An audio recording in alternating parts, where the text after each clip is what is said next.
Hello, bachcho. Let's read the question. Basically, the question has three parts. In the first part, the question is name the technique used for the separation of those solutes that dissolve in the same solvent. तो इस part में हमें बताना है कि उस technique का नाम हमें बताना है जो टेक्निक यूज होती है टू सेपरेशन ऑफ सोल्यूट्स। यहाँ जहाँ जहाँ जो है सोल्यूट्स एक ही तरह के सेम सॉल्वेंट में डिसॉल्व होते हैं। ओके, तो उस टेक्निक का नाम बताना है। उस टेक्निक को पार्ट सेकंड ये है कि एक्सप्लेन द टेक्निक, उस टेक्निक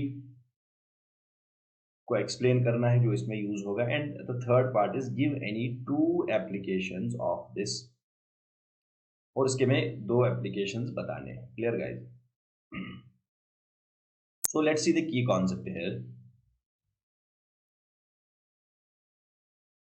तो guys basically यहाँ पे जो बात हो रही है, जिस टेक्निक की यहाँ बात हो रही है, that is actually the chromatography. We call that as the chromatography.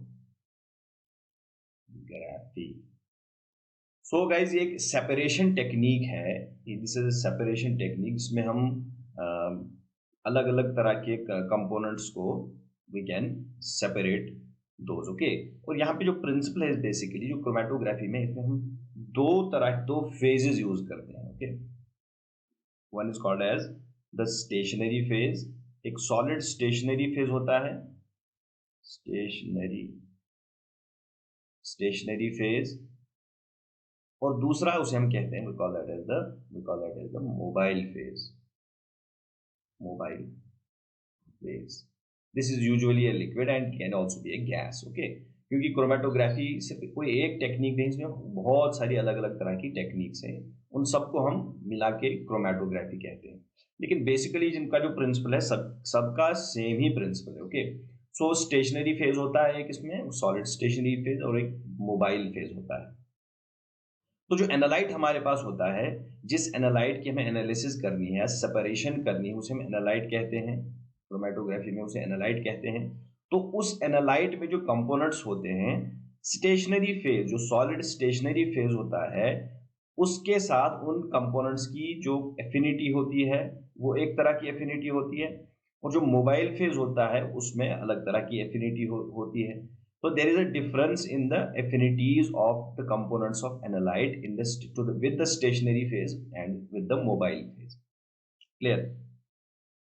So ये जो difference हमारे पास या affinities हैं, इस concept को हम कहते हैं, we call this as a differential affinities. Differential affinities. Clear?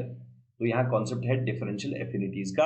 Affinity का मतलब यह है कि जो एनालाइट है that interacts in a different way, जो स्टेशनरी फेज के साथ उसका अलग एक इंटरेक्शन होता है, और मोबाइल फेज के साथ उसका एक अलग तरह का इंटरेक्शन होता है। ठीक है, तो डिफरेंशियल एफिनिटी जो है इसको हम दो तरह से दो प्रॉपर्टीज से हम इसको एक्सप्लेन कर सकते हैं। एक प्रॉपर्टी है जिसे हम एडजॉर्प्शन कहते हैं, एडजॉर्प्शन, और दूसरी प्रॉपर्टी है जिसे सॉल्युबिलिटी। तो एड्सॉर्प्शन क्या होता है? जब कोई सॉलिड सरफेस के साथ दूसरा कंपोनेंट कितना उसमें उसके जो उसका जो सरफेस है उसके साथ उसकी कितनी स्टिकिंग होती है। Okay, how much the components of the mixture sticks to a particular substance, उसे हम एड्सॉर्प्शन कहते हैं। ठीक है, तो जो एनालाइट होता है, adsorption is related to the stationary phase, वो एड्सॉर्ब होता है to the stationary phase. Clear? जो अलग अलग टेक्निक्स में अलग अलग तरह का स्टेशनरी फेज होता है, और जो कंपोनेंट्स होते हैं उनकी सॉल्युबिलिटी भी डिफर करती है इन द मोबाइल फेज। कोई कंपोनेंट ज्यादा सॉल्युबल होगा, कोई कंपोनेंट कम सॉल्युबल होगा। तो जितनी एड्सॉर्प्शन ज्यादा होगी स्टेशनरी फेज के साथ, उतना मॉलिक्यूल जो है कंपोनेंट्स के मॉलिक्यूल्स वो जो है जो उस स्टेशनरी फेज पे कम मूव करेंगे, स्लोली मूव करेंगे। और जितनी सॉलिबिलिटी कंपोनेंट्स की ज्यादा होगी मोबाइल फेज में, उतना वो फास्टर मूव करेगा through that mobile phase. Okay, with that mobile phase on the stationary phase we can say. So हम इस पॉइंट को यहाँ पे लिखेंगे, तो will say higher the adsorption, because this is the basic principle of the chromatography. So higher adsorption, जितनी adsorption stationary phase के साथ ज़्यादा होगी उतना जो है कंपोनेंट क्या होगा, स्लो मूव करेगा, स्लो मूवमेंट, क्लियर। और जितनी हायर सॉल्युबिलिटी होगी, हायर सॉल्युबिलिटी, जितनी सॉल्युबिलिटी ज़्यादा होगी सॉल्वेंट में उतना मूव जो है कंपोनेंट मूव क्या करेगा, फास्ट मूवमेंट उतनी होगी। तो इस प्रिंसिपल को यूज किया जाता है for the separation of the components from a solution और any mixture, okay. So the name of this technique is, as we already answered, it is the chromatography. Chromatography. तो ये पहले पार्ट का answer है, हमें इस टेक्निक का नाम बताना है। सेकेंड पार्ट जो है that is to explain this technique. तो explanation is on the basis of this differential affinities. So this is basically its explanation. तो थोड़ा हम इसको और इलाबोरेट करते हैं। तो हमारे पास क्या होता है कि इसमें स्टेशनरी फेज होता है, let this be some stationary phase, okay. तो अलग अलग टेक्निक्स में अलग अलग स्टेशनरी फेज होता है, और उस स्टेशनरी फेज पे जो हम रन करते हैं, we run a solvent over that, okay, we run a solvent over that. तो let's suppose we are running a solvent over this. तो इस पे जो एनालाइट, हमने एनालाइट का सैंपल लिया होता है, उसकी जो इस सॉलिड फेज, स्टेशनरी फेज के साथ में जो एफिनिटी होती है, एड्सॉर्प्शन होती है, अलग अलग कंपोनेंट्स इसमें होते हैं तो उनकी अलग अलग उसके साथ एफिनिटीज होती हैं, ओके। और जिस सॉलिबिलिटी की बेस पे, जिसकी सॉलिबिलिटी ज़्यादा होगी जिस कंपोनेंट की, वो ज़्यादा मूव करेगा फास्टर, कंपोनेंट सेपरेट हो जाएगा, ओके। जिसकी कम सॉलिबिलिटी होगी वो that will not separate, that will separate slowly, okay, उसकी मूवमेंट स्लो होगी, और एड्सॉर्प्शन की बेस पे भी यहाँ पे जो है सेपरेशन होगी। सो this is how the technique of chromatography works, ठीक है। फिर अगर अलग अलग टेक्निक्स में अलग अलग तरह का स्टेशनरी फेज, अलग अलग तरह का अलग अलग तरह का जो है मोबाइल फेज होता है। जैसे इस केस में हमने इसे हम TLC कहते हैं, थिन लेयर क्रोमेटोग्राफी। इसमें एक सॉल्वेंट लेते हैं, सॉल्वेंट कैन बी वाटर और any other organic solvent, ethanol, benzene, it can be anything, okay. और यहाँ पे हम लेते हैं एक प्लेट लेते हैं जिसपे हम सिलिका जेल को पेस्ट करते हैं, ओके। तो सिलिका जेल में यहाँ पे एज स्टेशनरी फेज एक्ट करता है। हमारे पास कॉलम क्रोमेटोग्राफी है, कॉलम क्रोमेटोग्राफी में भी हम सिलिका का जेल जो फिक्स करते हैं, ठीक है।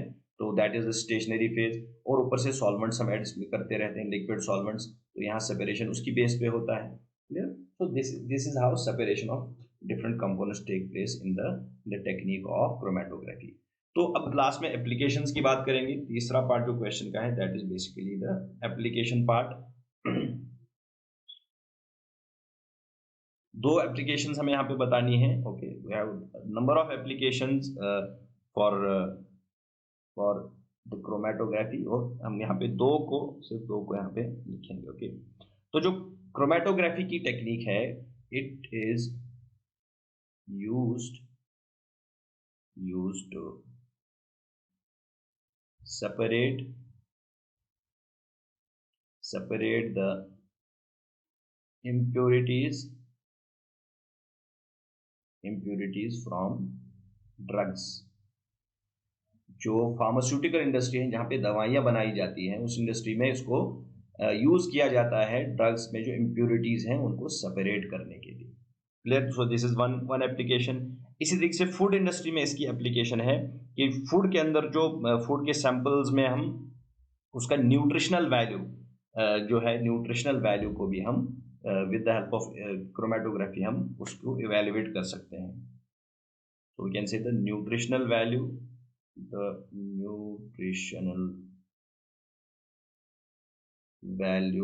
of food samples can be determined. Okay, can be determined. So these are the applications